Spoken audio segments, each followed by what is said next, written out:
All right, everybody. So I have been at Tot for the last week. I just returned yesterday, had a fantastic time.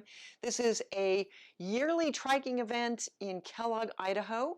I think there's like 60 trikers that get together, and it's right on the trail of the Coeur d'Alene, which has over 100 miles of trail riding. And we take over a hotel in Kellogg, and it's, you can just ride right from the hotel and you're on this fabulous trail. It's absolutely gorgeous. There's something about the colors in Idaho. They're just so much richer. The blues are bluer, the white puffy clouds. There's just all these different colors of green, and there's the wildlife. And we just have a fantastic time. My friend Lonnie came and picked me up, and we went up there with 3 trikes. Lonnie has an electric ice sprint. He has a gravel cat trike with the big fat wheels. And then, of course, I have my HP Velotechnic Scorpion, Myrtle, and we took all those trikes up there and just had a wonderful time with everybody. And we've noticed over the last few years, I think this might be my 6th year attending. Every year it seems like there are more and more people with electric assist. And this year, I think there was probably more than 50% of the trikers had electric assist. And it was very interesting to talk to people about their system, why they bought it, how they're using it, see how the different systems are integrated into the trikes. Some people had traditional derailleur systems. I saw a roll-off, I saw a New Vinci, and it's just really interesting to see all the different ways people use electric assist. And electric assist is something that I have been thinking about strongly, struggling with a decision for the last couple of years. And it's, yes, no, should I do it? Do I do it now? And there's 2 big issues for me with adding electric assist. One is kind of philosophical. It's really rewarding to get where I'm going on my own power, to be human powered. And I don't know if electric assist will take away from my cycling experience.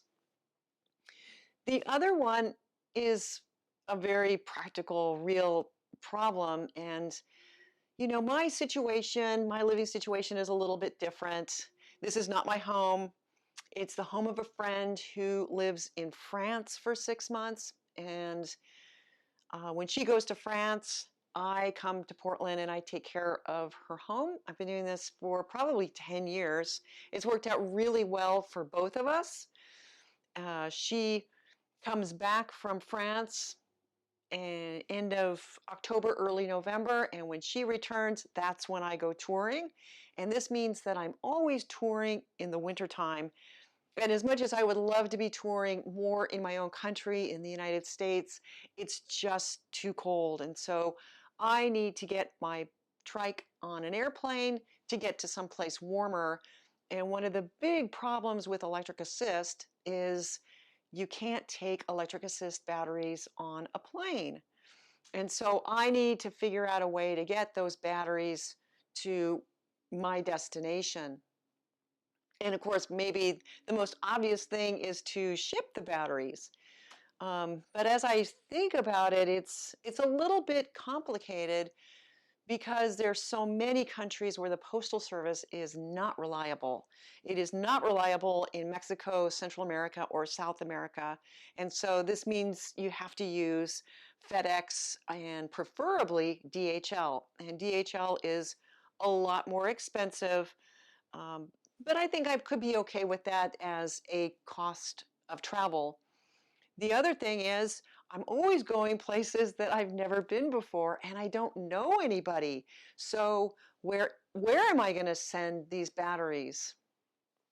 And I thought, well, okay, I'm always flying into an international city, probably the capital of the country, and certainly a city worth spending time in. I typically spend at least a week wherever I land. And, probably I could ship them to the hotel. And using DHL, I'm very confident that the batteries would get to the hotel, but I'm not sure if I can trust the hotel.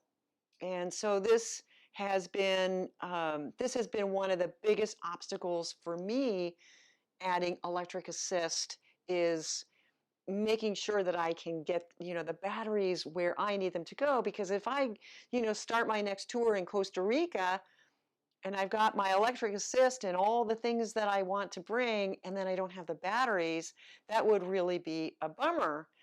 And over this week, while I was talking to everybody at Tot, I had a lot of people ask me questions about my last tour in Colombia, and in particular, people were really interested in the language schools that I went to.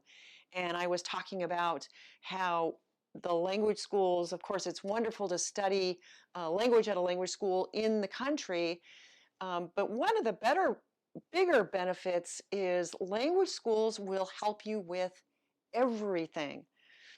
Like, for instance, I wanted to get some blood work done. I wanted to get my hair cut and colored. I had my teeth cleaned. I needed to buy certain things, and they helped me with accommodation. They helped me with transportation. And so, they really pretty much take care of anything you need. And it suddenly occurred to me that I could ship the batteries to a language school, and that I would be confident. I would be confident that DHL would get the batteries there and that they would be safe at a language school.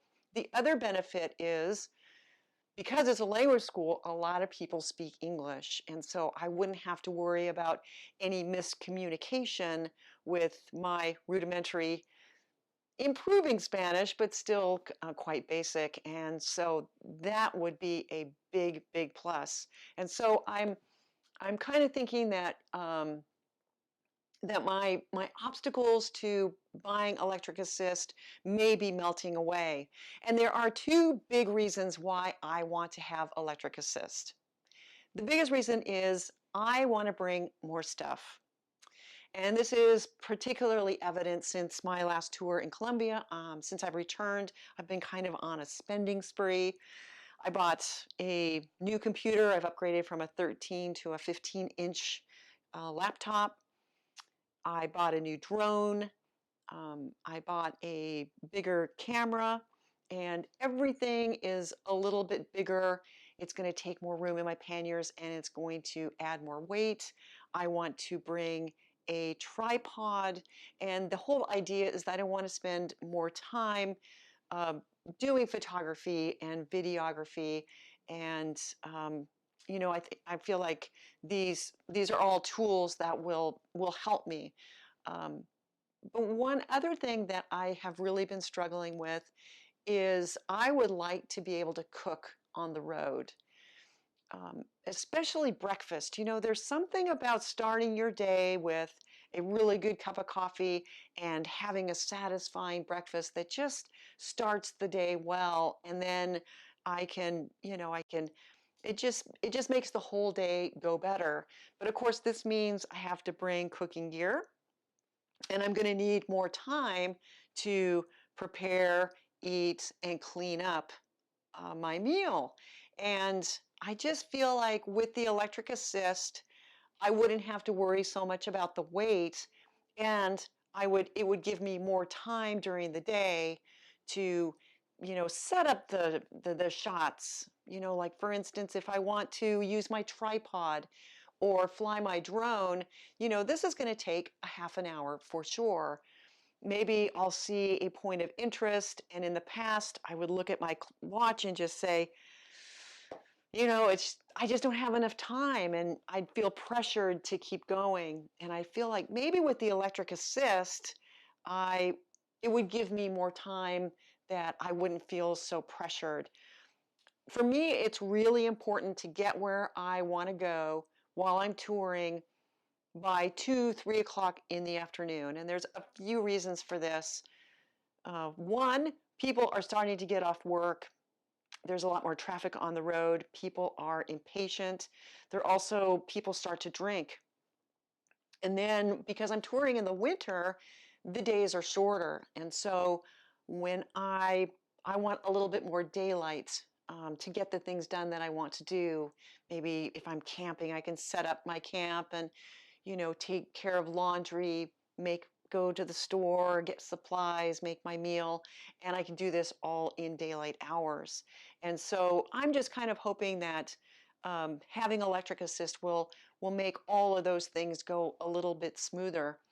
And so I talked to Mel at Recumbent PDX, and we're talking about adding a modular HP Velotechnic electric assist system. And essentially what this means is you just replace the boom. They have a motor integrated with the derailleur and the crankset, and of course it's spec'd for the trike, and then they'll just add the mounts for the battery, the controller, and the display. And I'm hoping that we can do this in the next month or so. There's a camping trip that I'm going to be doing with some friends here in Portland.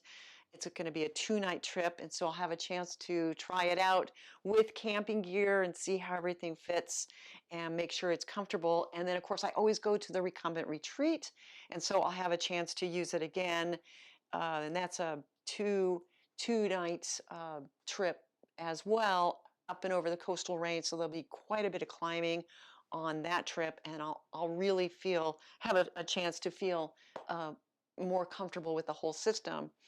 For my next trip, originally I was thinking about I was going to start in Costa Rica, ride around probably a month, and then go into Panama, ride around for a month.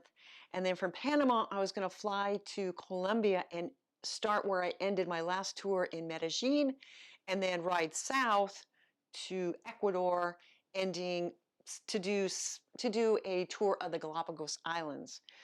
But now, because this is so much stuff to incorporate into a tour, I'm thinking I'll probably start from Portland and do a loop tour into Mexico, see how far 3 months gets me, turn around and come back. I've never done a loop tour before, so that will be a new experience, and I'll be close enough to the United States that things can be shipped if I need them, and I'll feel a little bit more comfortable not being so far away. And so this is like a lot of stuff that I'm thinking about. We'll see what happens, but I'd love to hear what you guys think about my idea. And do you use electric assist? Have you ever done touring with electric assist? How did it go? Are there things that I should be thinking about that I haven't mentioned? Leave a comment in the comment section below. And if you found this interesting, consider subscribing. But in the meantime, I'm working on all the photos and video I took at Tot. I've got a mountain of photos and videos to go through, but I got some great footage, and I'm really looking forward to putting together those videos. So look forward to that. And as always, thank you for watching.